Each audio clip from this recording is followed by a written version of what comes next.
শীতের ঋতুতে সবাই মারাই গেল সবাই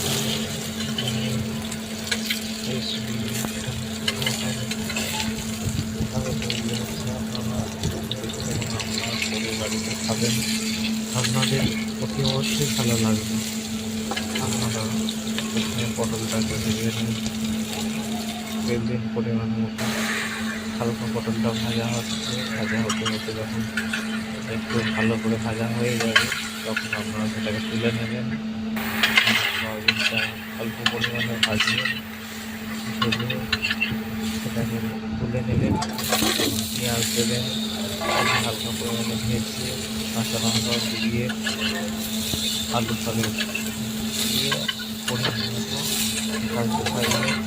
ভাজার পর যখন লালচে বেঁচে হয়ে যাবে সেটা, তখন সেটিকে একটু নাড়াচাড়া করবেন। আপনারা পারলে শুকনো লঙ্কাও দিতে পারেন এবং গোটা লঙ্কা কাঁচা লঙ্কাও দিতে পারেন।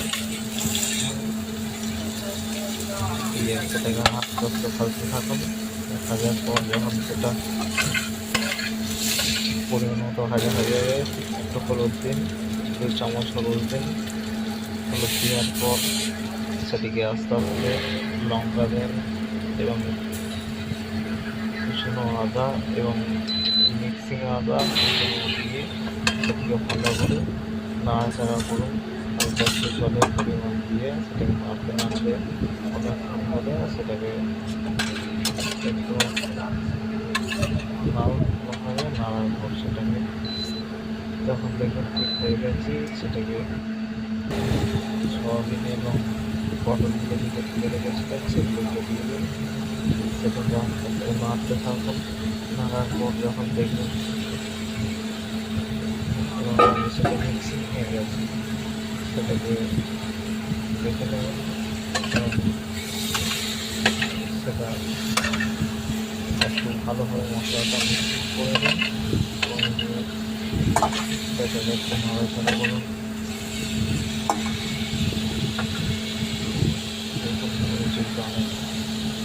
অনেকটাই কালার এসে গেছে, কালার অনেকটাই ভালো বোঝা যাচ্ছে।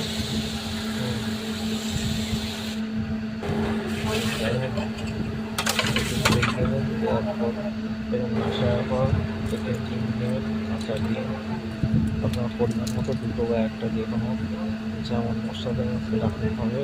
ডিমটাকে এবার ভাইজে নিয়ে ওর সাথে মিক্সিং করুন, করার পর পরিমাণ মতো লবণ দেবেন। ডিম লবণ দেওয়ার পর সেটাকে আপনি ভালো করে আবার নাড়াচাড়া করতে থাকুন। নাড়াচাড়া করার পর সেটা যখন মিক্সিং ভালোভাবে হয়ে যাবে পরিমাণ মতো সেটাকে নাড়াচাড়া করুন। ডিমটা অনেকভাবে লাগতে গেছে এটা পরিমাণ মতো সেটাকে জল দেবেন, পরিমাণ মতো জল দিয়ে সেটাকে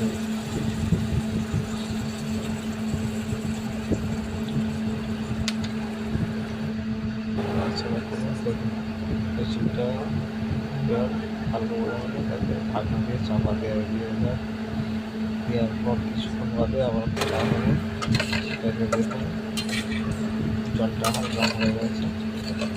দেখুন রেসিপিটা কেমন কালার এসেছে সেটা কালারটা অনেক সুন্দর হয়েছে। এবার একটু টেস্ট করা যায়, দেখুন কেমন লাগে। আশা করছি আপনাদের খুব ভালোই লাগবে। রেসিপিটা বানান এবং টেস্ট করবেন এবং সবাইকে ভালোভাবে